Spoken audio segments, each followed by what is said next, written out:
Hi, this is Dr. Johnny Bowden, and today we're going to debunk one of the big health food myths that's been marketed to death, and that is the idea that soy is always a health food and the more you eat, the better.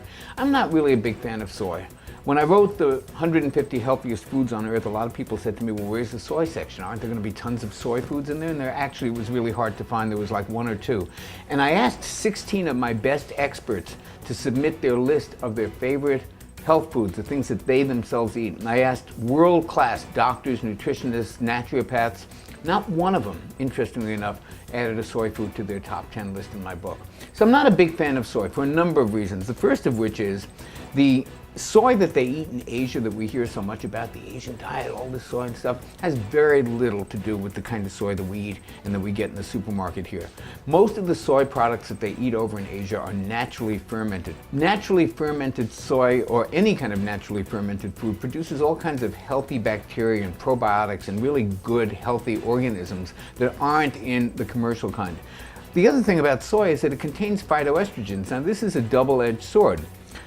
Many people feel that that's a helpful thing because a phytoestrogen, a plant estrogen, actually binds to estrogen receptors in the body, and it's a weak form of estrogen. So if, for example, you had a hormone-dependent cancer, the idea is you've got this weak estrogen parking in the parking space that's going to be less bioactive than the real deal. Soy also contains something called phytates.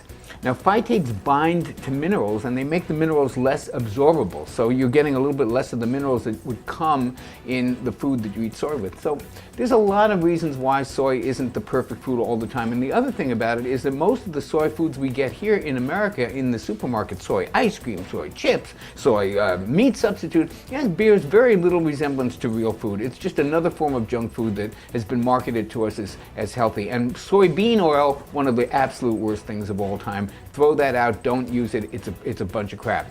The fermented soy, on the other hand, whole different story. That's good stuff. Tempeh, miso, even traditionally made soy sauce, which used to be actually fermented before they make the chemical kind that you get now in the Chinese restaurants.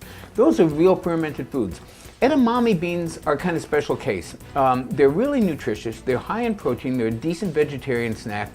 They have less of the things I don't like about soy. So I think edamame beans are fine. I order them in the sushi restaurant, they're fine, I like them very much. Now, about 3 ounces of soybeans has over 10 grams of protein. That's a good thing. 3 to 4 grams of fiber, a lot of calcium, magnesium, and a ton of potassium, and they taste really good. I think 1 to 2 servings of soy protein powder, not a bad thing necessarily, but I don't think it's the best form of protein powder that you can get. I think that distinction goes to whey protein. So soy, maybe a little bit overrated. All the other stuff except the edamame beans and the naturally fermented ones, not so much. This is Dr. Johnny Bowden for Eat, Drink, or Die. Sign up for my free video series, 7 Nutrition Lies That Are Making You Sick and Fat, at johnnybowden.com.